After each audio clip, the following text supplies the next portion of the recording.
Bien-aimés dans le Seigneur, c'est votre frère Guy Tichik Kaloumé du groupe international d'études bibliques. Je vous salue dans le nom de Jésus-Christ, patriote céleste, passager sur la terre. Vous qui êtes ambassadeur de Jésus-Christ sur la terre.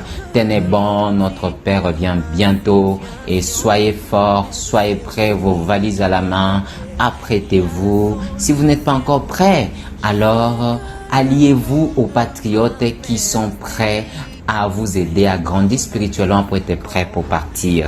Je vous demande aussi de souscrire dans notre groupe WhatsApp qui sera aussi dans le vidéo, mais toutefois vous pouvez le voir dans notre page Facebook où nous écrit ou dans le groupe où on écrit groupe international d'études bibliques. Cherchez seulement sur Facebook, groupe international d'études bibliques, vous allez trouver et là vous trouverez les liens qui vont vous amener dans notre groupe WhatsApp. Là-bas vous aurez des enseignements appropriés pour vous aider à grandir spirituellement et à vous préparer pour l'enlèvement. Bien-aimés dans le Seigneur, nous continuons notre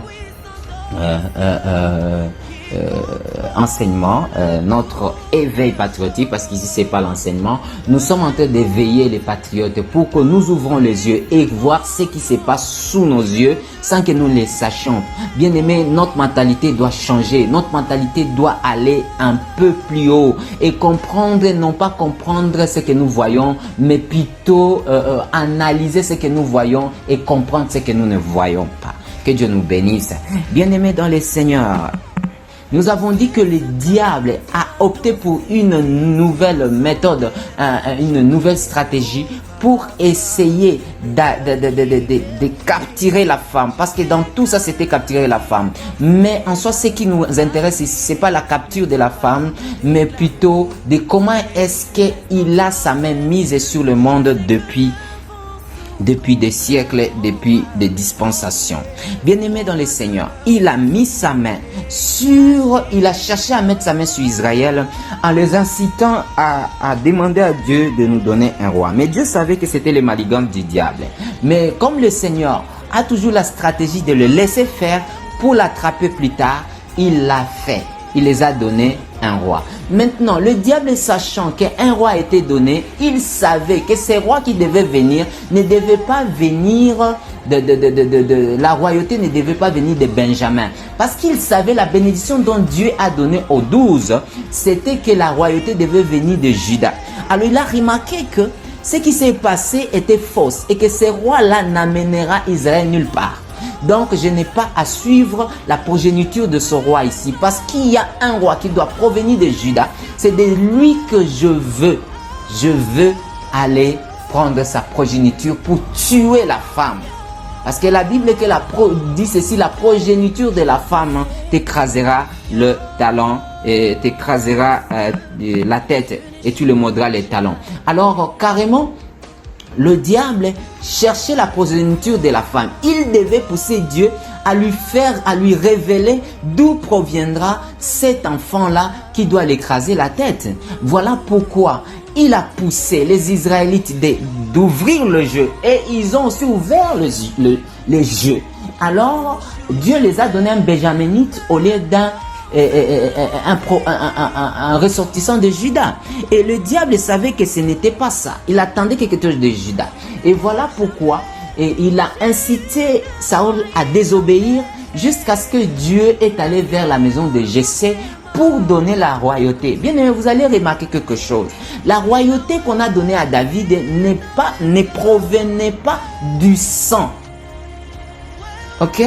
Donc, ce n'est pas dire que Jessé était roi et il a donné la royauté à David. Non.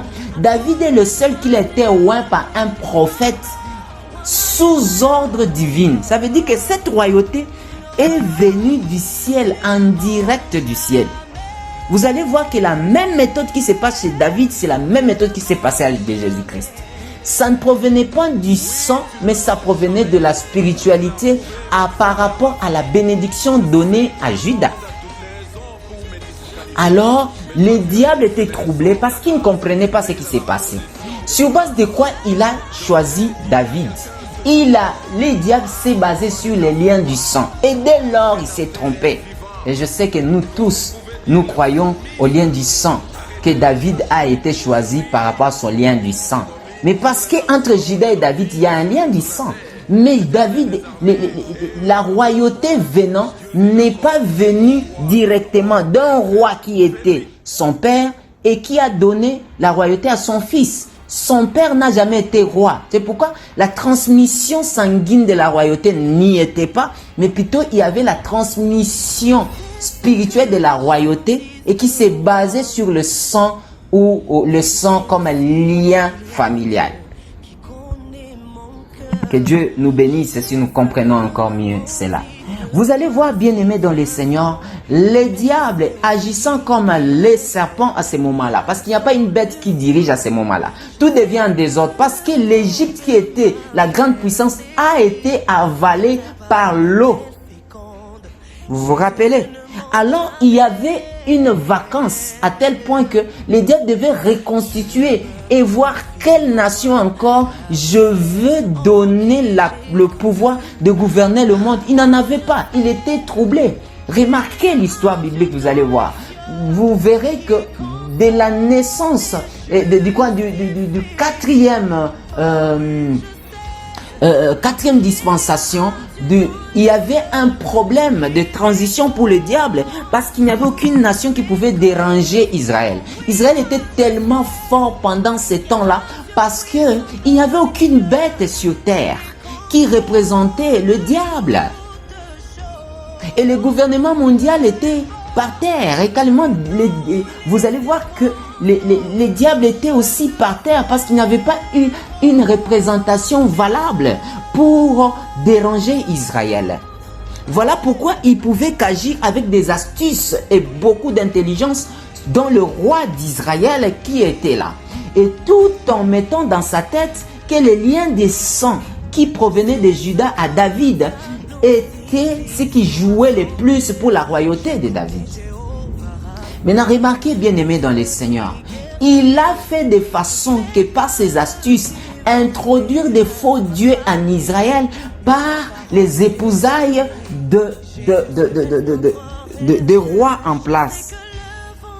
Et c'est ce qui a fait que Dieu étant fâché, Israël a été divisé en deux. En fait, c'était aussi divisé en deux parce que c'est ce que Dieu prévoyait. Parce qu'il devait préparer deux tribus qui devaient avoir une connotation céleste et éternelle très prépondérante. Ces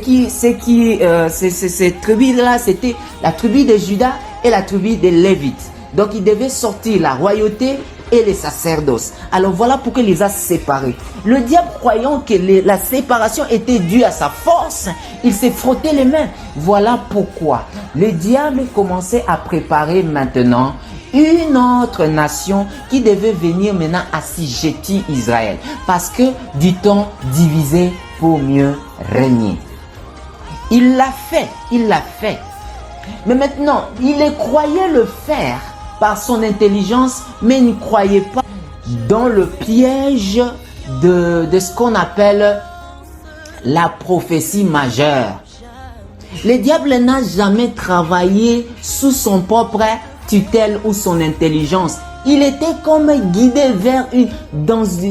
par une prophétie qu'il ne savait pas contrôler lui-même. Je l'ai dit, je pense, dans d'autres vidéos, que le diable était obligé de tuer Israël pour sortir du piège dans lequel il s'était engouffré lui-même le jour où il a tenté de renverser la royauté céleste. Il s'est engouffré dans une prophétie. C'est la prophétie d'Apocalypse 12. C'est là que le dragon a été piégé dedans. Et pour en sortir, il devait tuer Israël. Voilà son acharnement sur Israël.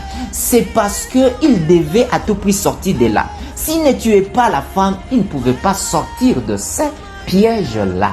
Voilà, le diable devait maintenant, il a reconstitué une autre nation. Mais il croyait le faire par lui-même, mais en soi, il ne le faisait pas par lui-même, mais il le faisait parce qu'il était contraint de le faire par la prophétie. Maintenant, nous allons entrer parler de cette prophétie de Apocalypse 12, de la femme et le dragon. Vous allez voir qu'il y a un indice prophétique qui intervient là-bas avec le prophète Daniel. Là maintenant on parle de la déportation, c'est-à-dire de la sortie de l'Égypte jusqu'avant la déportation. Israël était fort et puissant, bien qu'il y avait toujours des problèmes. Les diables cherchaient toujours à envoyer les Philistins contre eux, mais ils étaient toujours vainqueurs. Vous allez voir que pendant tout ce temps-là, l'Israël gagnait des batailles. Israël gagnait des batailles et on n'a jamais détruit son temple et tout cela. Parce qu'à ce moment-là, le diable ne pouvait rien le faire. Parce que le diable n'avait pas de représentation ici sur terre qui pouvait inquiéter Israël. Parce que à chaque fois, vous verrez bien, à chaque fois qu'il y avait les autres deux gouvernements mondiaux précédents, de Nimrod et de son oncle. Après son oncle, il y a le pharaon, et tous inquiétaient Israël. Alors, maintenant, arrivé après la sortie de l'Égypte, il n'y avait pas de gouvernement mondial qui pouvait inquiéter Israël. Suivez très bien, bien-aimés. Vous allez voir que le diable cherchant à organiser un autre gouvernement mondial, c'est à ce moment-là qu'il s'est retrouvé encore piégé et en train de faire d'accomplir Apocalypse 12. Nous revenons dans le nom de Jésus. Que le Seigneur nous bénisse. Ressortissons du ciel, tenons bon et ouvrons nos yeux pour comprendre les astuces du malin. Amen.